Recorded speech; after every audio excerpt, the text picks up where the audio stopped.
Welcome to the test review for Chapter 6, AP Human Geography, the Religion chapter. So I've spent so much time looking just at religion that we're going to test on nothing but religion for this year. Normally I do a test that consists of Chapter 6 and Chapter 7 all at once.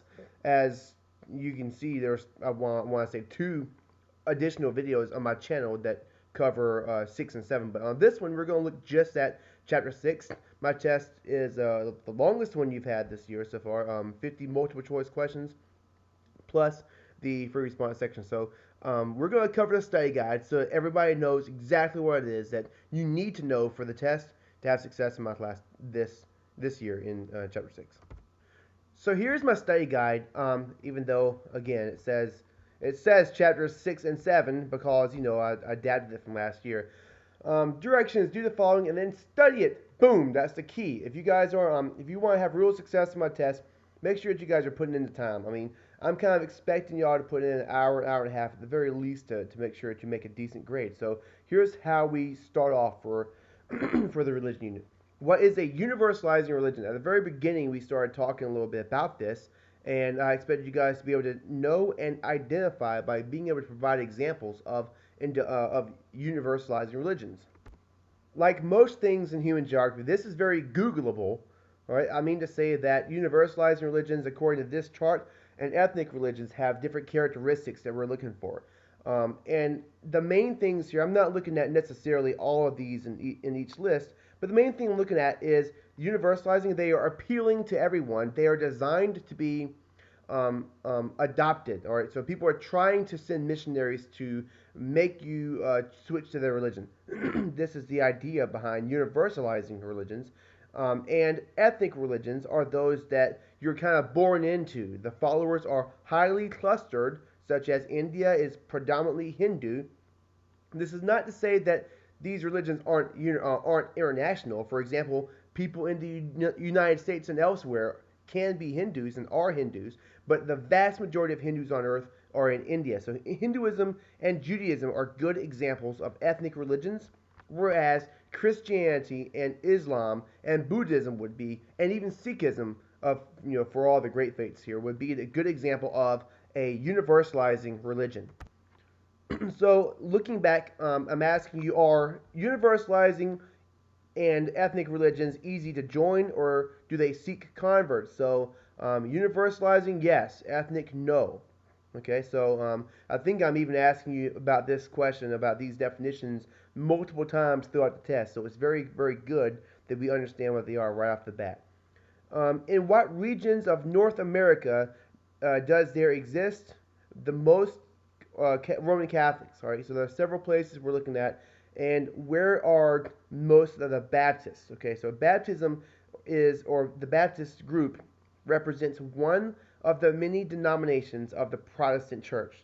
All right, we talked about branches and denominations of Christianity early on. So if you look at the map that I've put up, that I've hyperlinked on my study guide, you're going to see that pulls up this map here that shows the religious grouping within the United States. And you can see that within cities and in general, the region of New England, okay, the area around the Great Lakes. If you saw Quebec would also have a large group of Catholics in North America.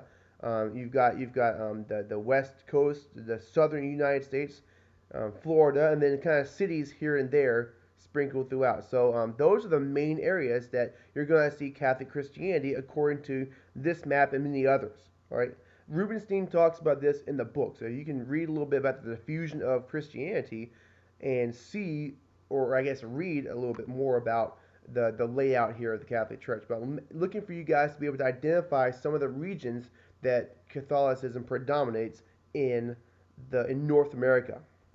Moving on, the third point I'm asking you guys to understand is: why are most Catholics in Europe concentrated in southern Europe? So a little bit of geography here. We're looking at well, it has to do with distance, right?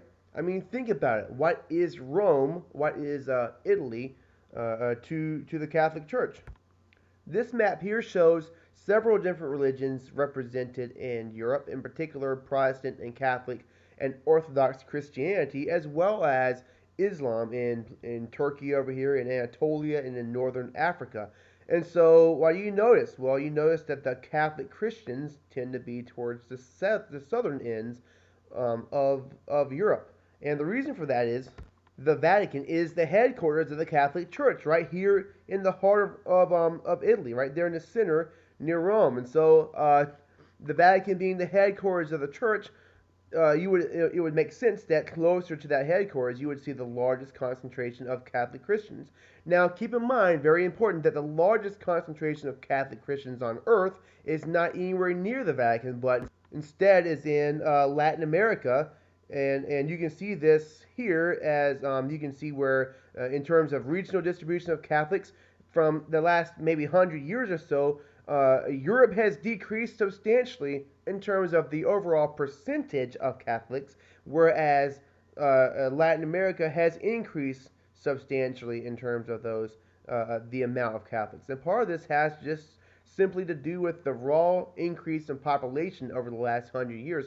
We've already talked about exponential population growth, and Europe, the population really hasn't changed. I mean, this is pretty mild population increase comparatively when you consider the speed in which their population was increasing versus Latin America, where population increased pretty radically over the course of 100 years. Looking a little further at more than just Catholic Christianity, I'm also wanting you guys to be able to understand and locate the hearths of several other religions. For example, you see them here on the number 4: Hinduism, Islam, Christianity, Judaism, and Shinto. Where do these religions originate? We talked a little bit about cultural realms. I want you guys to be able to pinpoint exactly where it is, essentially, that these religions originated. So let's talk about it. First of all, don't forget that Judaism was founded by a dude named Abraham. He is the founder of, or I guess some people call him the father of, monotheism.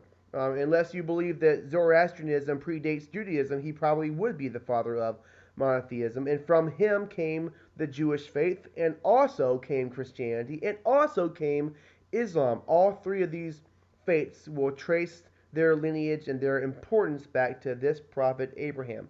So we taught in class he came from the city of Ur, and this red line shows his journey, or it says Abraham's journey, but nonetheless he comes over here following the Fertile Crescent into the Palestine region, where Judaism is going to emerge. Okay, so you're looking for the origins of Judaism, essentially Palestine, this area here along the Mediterranean Sea. They call it the Great Sea in this map. Okay, for Islam, we'll say for Christianity, it's also going to be kind of in the exact same region. Okay, with Jesus being the founder. Jesus was born in Bethlehem, which is, doesn't look like it's even on the map. And most of the work of Jesus was done in and around Jerusalem, and so that's the origins of both, the hearth of both Judaism and Christianity. And you can see a little bit. I expect you guys have been working on your project. You'll understand the diffusion of Christianity from that region throughout the Roman East, the Eastern Roman Empire. This map here shows the spread of Islam. It also takes into account the Byzantine Empire, the Lombard Kingdom, which is the area basically controlled the papal region, and the Frankish Kingdom. So we're looking at the time where the Franks were, somewhere around. I'm not sure exactly if it's showing Charlemagne. Well, I guess it would have to be showing the reign of Charlemagne here. But the map is going to go from 600 to about 633 in terms of the different shades that represent the growth of the Muslims. Nonetheless, I want you to know that Mecca here is the origins of Islam. This is where it all began. Mecca was very much a crossroads, a point of interaction among the Eurasia, between Europe, Asia, and Africa.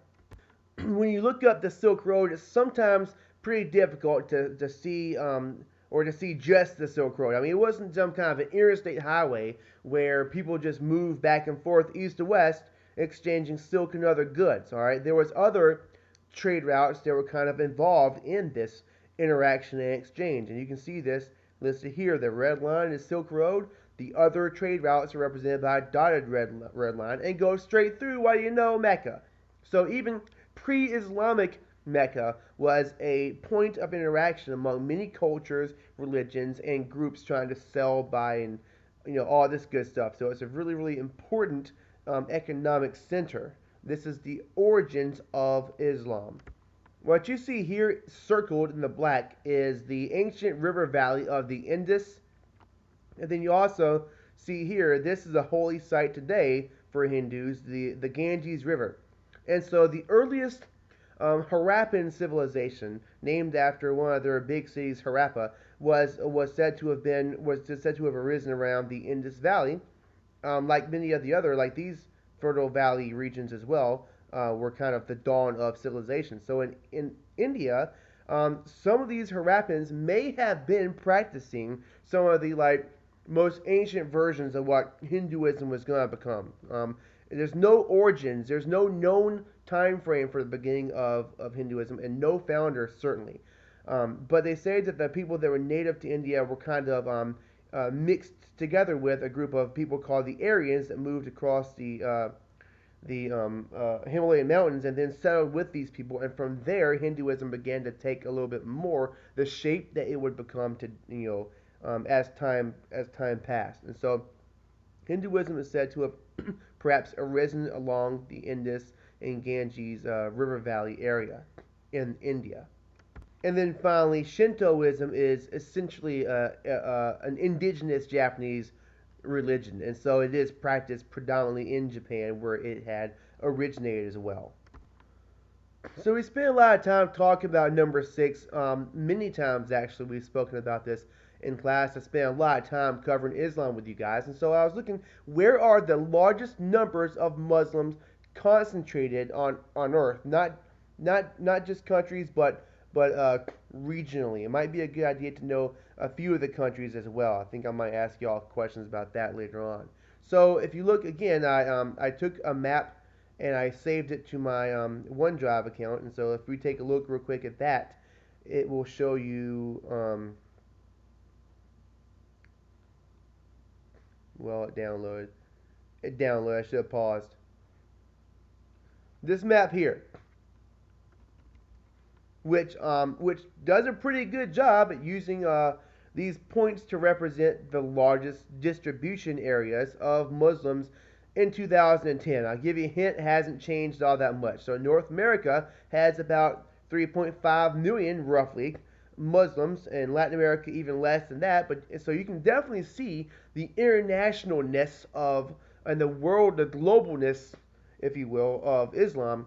But notice the Middle East, where we typically think about the Islamic culture realm, really doesn't have the largest concentration of Muslims on earth at all. They are overwhelmingly located predominantly in the Asian Pacific. And specifically, which country? We're talking about Indonesia. Look at this. Indonesia, even Pakistan, India, which is more South Asia, but nonetheless, these are the three countries that include more Muslims than any other country. The fourth largest Muslim country is Bangladesh, and then next you're finally in the Middle East. Okay, so here's the look at the map. This is Indonesia. Okay, Malaysia also has a lot of green here, but notice India. There's not a large percentage of Muslims in India. So why is it the third largest in terms of Muslims? Well, it's because there's 1 billion people living in India, and so a small percentage of them can be Muslim, and still that country will possess the majority of Muslims, or I guess more Muslims than some of these countries over here that have far less people there. So in terms of raw population percentage, that's Muslim. Iran, Iraq, Saudi Arabia. I mean, it doesn't get much more Muslim than those. But in terms of the raw numbers, Southeast Asia certainly has your largest chunk of Muslims in the world by a long shot, as you can see by the chart here. So when I ask for which religions have the most adherents, specifically, I'm asking you about the 5 religions that I've called the Great Faiths throughout the unit. The ones that have the largest amount of global reach, or I guess the largest amount of adherents or followers in the world. So, number one, we talked about Christianity with about 2.5 billion people. Okay, the second is also a universalizing religion. We're looking at Islam with about 1.3 to 1.5 billion people worldwide. Third is the ethnic religion of Hinduism, with predominantly just in India. This map here shows you the regional distribution of Hindus. So in North America, collectively, not just the United States, probably mainly the US, there is about 2.2 million Hindus. That's a very small number compared to some of the other religions we're looking at. Europe has about 1.3 million. Middle and North Africa has a lot. So these are large numbers, but not nearly as much as what you're going to see in Asia Pacific, where alone there's over, or just over, or roughly about a billion people that are Hindus. And so you can clearly see and the vast majority of these people in this region are going to be located within India itself. We talked about the spread of Buddhism a little bit throughout the week, and we've seen that Buddhism is most predominant today in China and Southeast Asia, and that this here represents the hearth or the birthplace of Buddhism. But today, Buddhism is the fourth largest religion in the world, followed lastly and very distantly by Sikhism, which is the fifth of the great faiths. About 20 million Sikhs worldwide, not nearly as many as there are, for example, almost a billion Buddhists and a billion Hindus and point 5 Muslims and 2.5 billion Christians on earth. So Sikhism comes in fifth place, but it's a really far back, distant fifth place. The next point I'm asking you guys and expecting you to understand a little bit about the diffusion of not just Islam, but many of your universalizing religions, in particular Islam and Christianity, and being the Western religions that they are, well, they tend to have spread their influence in a series of different ways, ranging from missionary work. We've talked about Paul and how Paul spread Christianity to the people in Eastern Roman Empire, and I showed you guys maps and all that to kind of show this. But we also talked about how, for example, during the Crusades, the goal here was to not only take back the Holy Lands, but on the way there, they made sure to oppress some Jews to try to force some people to convert. So you can see there was a military element here as well in both Islam and Christianity. Islam tried to influence people to become Muslim by there's the infamous, there was a word for it, but basically a tax that Christians and Jews and Zoroastrians had to pay in order to keep up their faith. Oftentimes, religions were spread through both missions work and trade and interaction, as well as there was a military element. They were spread through warfare, for example. Number 10, what countries in the Middle East have the highest concentrations of Shiites? Well, again, if you click on my map here, you're going to see where it pulls up this, which we looked at several times in class. It kind of shows you the distribution of Shiites versus Sunni based on the darkness of the color. And what it does is it's showing you that the darker the color, the more the percentage there is of Shiites in that region. Okay, so these are a few of the countries with a large Shia majority. Now, Shia Islam makes up the minority of all Muslims on earth by a long shot.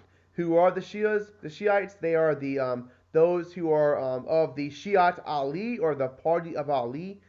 They believe that the only legitimate caliph, or of the first four rightly guided caliphs, was Ali, who was the actual cousin of, and son-in-law, but cousin of, there was a blood relationship to Muhammad.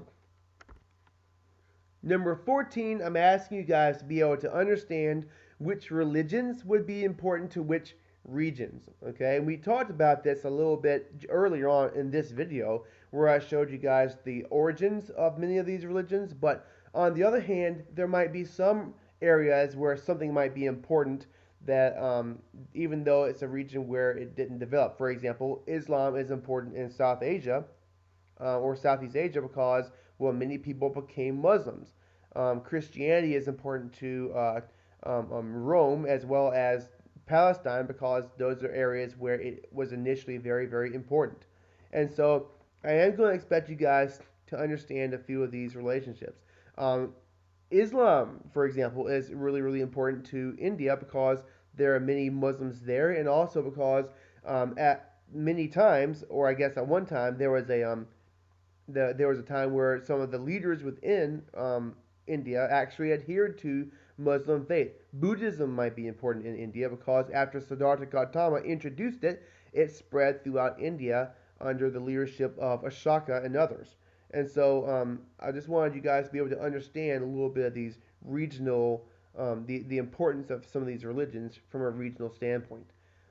Jews, where are they distributed on earth? This map here shows the regional distribution of Jews in the same way that we saw the regional distribution of Hindus a little while ago. And you can see that, well, right here in the middle, in the Islamic culture realm, right smack on where Israel is today, is where the majority of Israelis live. We're talking not even quite 6 million, roughly 6 million people living in the area. Just less than the amount that live in North America. So North America and Europe have large populations of Jews as well as Israel, but other places really not so much. Very, very small numbers worldwide. So let's look at Protestant Christianity, and this map here probably doesn't do as good of a job.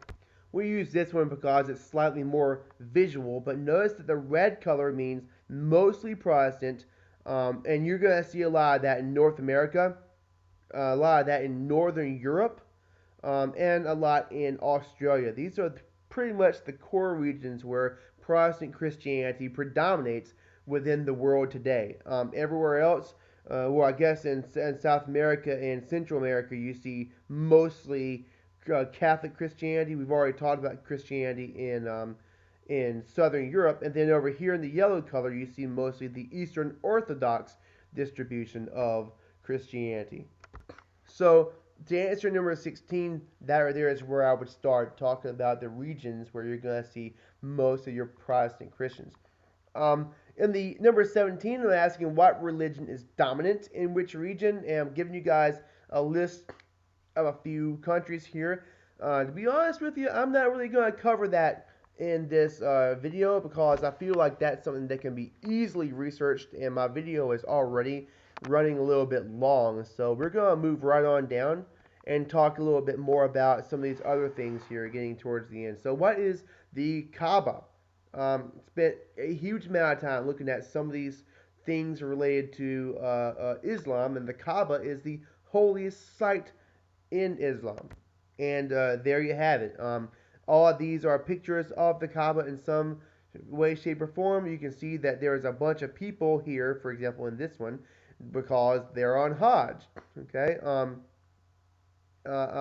What is Hajj? One of the 5 pillars of Islam.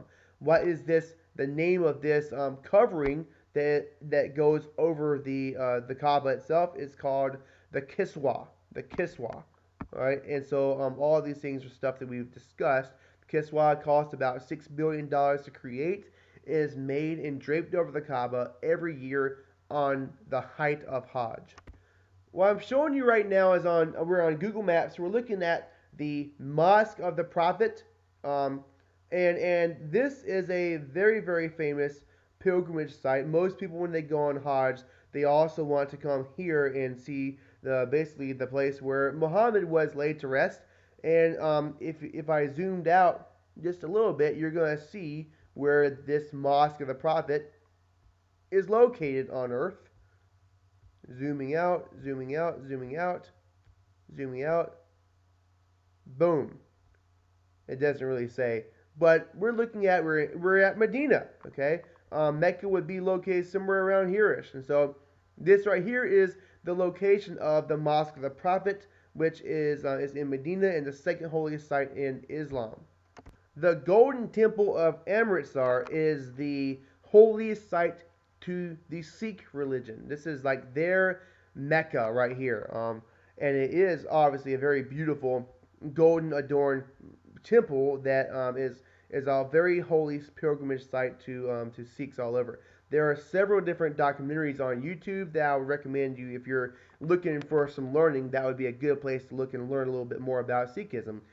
There is a lot that talks about this Operation Blue Star that happened in I want to say it was 1983, my birth year, where you've got a Sikh leader who I never can pronounce the guy's name. This guy here, Jarnail Singh Bindrawali. I never can for some reason. I need to hear it said before I can pronounce it. It's one of those things. But this here was a leader of the Sikh community. They considered him to be very much a hero, and everyone else kind of considered him to be somewhat of a rabble rouser, a problem maker for the Indian government. Nonetheless, this all occurred at the holiest site in Sikh religion, the Golden Temple of Amritsar, which even today is still a very, very holy site in the holiest center of the Sikh faith.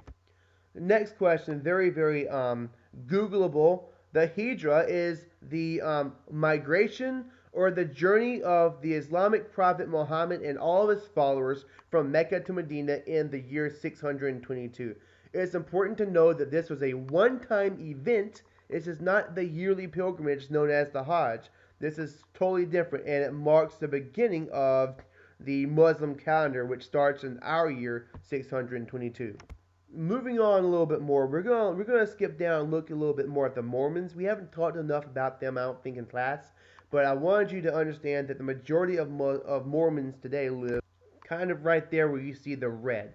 And this was, this is overwhelmingly where the majority of Mormons live, even though Mormonism is an international universalizing religion, and so they do have an international presence, but overwhelmingly right here. Now, even where we live, there are several. There's a Mormon temple right down the road from my house, and so Mormons do have a presence even in the American South.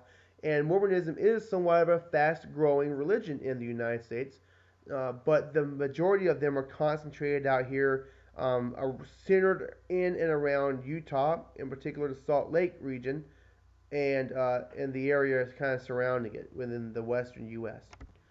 Number 26 is really important to understand how religion impacts the cultural landscape.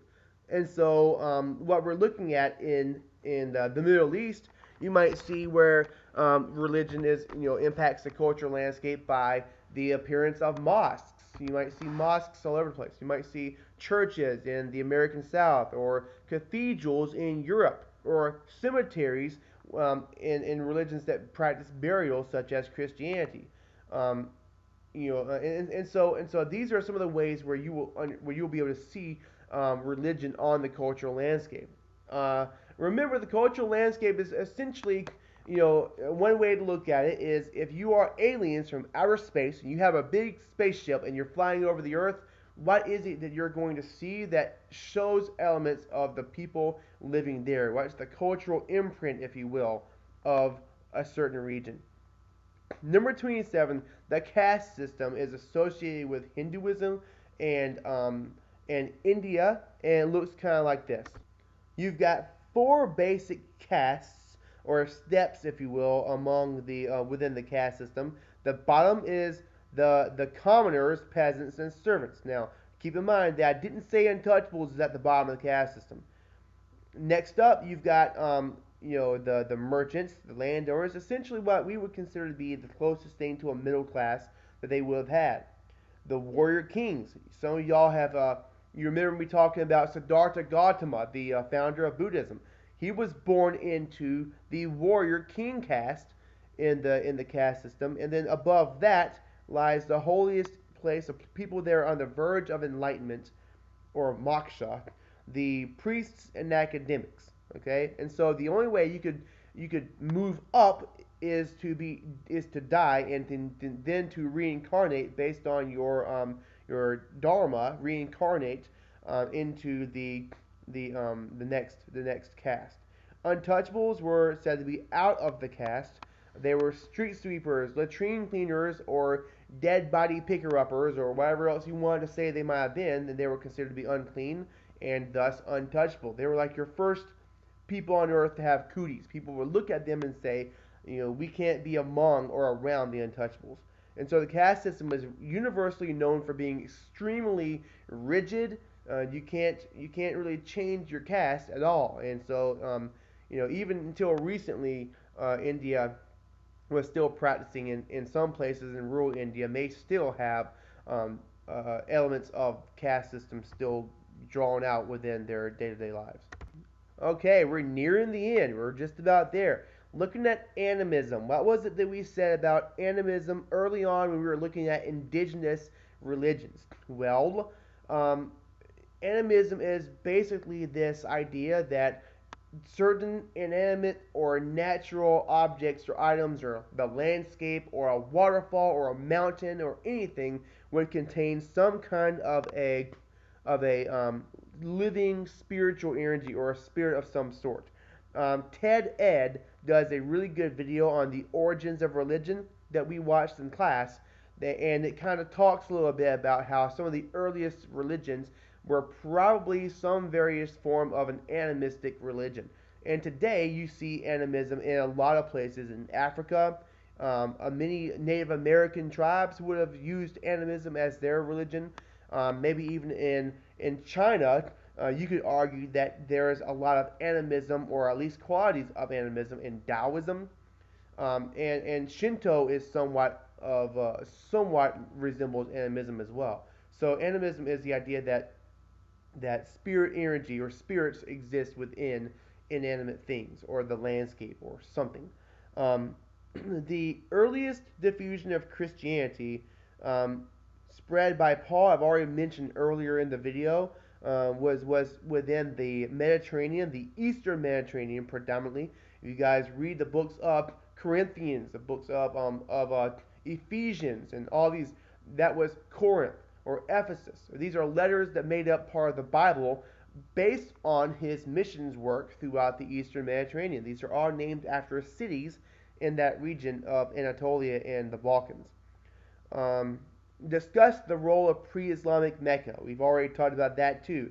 It was an economic center, a cultural center, right smack in the middle of the crossroads between Europe, Africa, and Asia. That was the Middle East or the Arabian Peninsula. Um, I wanted y'all to be able to identify the spatial distribution of all branches of Christianity. We've actually already looked at that. Be able to identify the spatial distribution of the great faiths on a world map. I just showed y'all the 5 great faiths, and so you will be able to see those as well on some of these world distribution maps that we've looked at.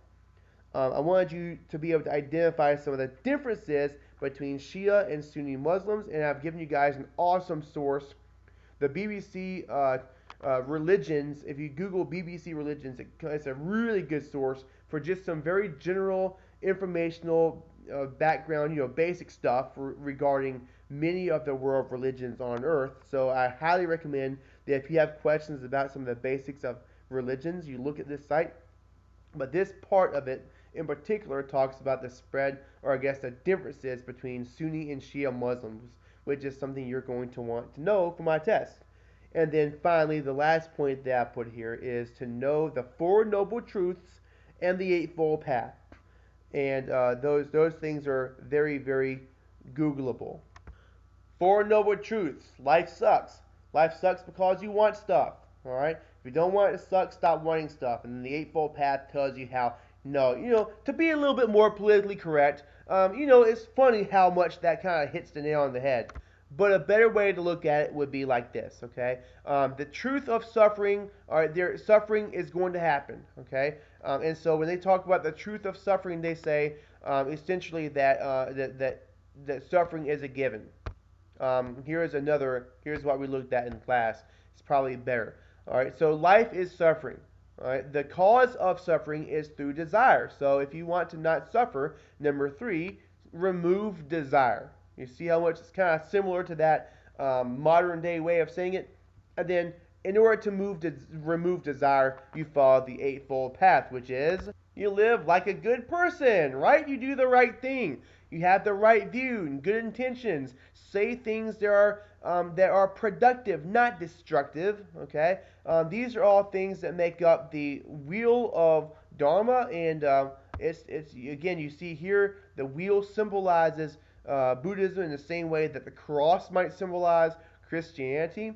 And once again, another way to kind of subdivide the eightfold path is in terms of concentration, morality, and wisdom. And they say that different levels of study, like for example, monks should be practicing these middle three things. People that are super wise in the religious faith should be practicing the wisdom sections there. And so all of these things are important towards being a good person, expressing love, this, that, and the other. That is really important, and not just Buddhism, but if you really think about it, many of these are extremely universal among all universalizing religions, or I guess a lot of the really important ones that we've talked about, the big ones like Christianity and Islam and any religion really.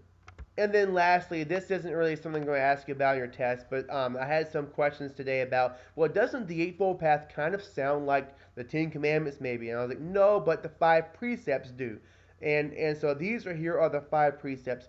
Don't kill, don't steal, don't lie, don't be unchaste. In other words, no sexual abuse or sexual immorality, and don't do drugs. So, it's once again kind of part of that be a good person mentality. All right.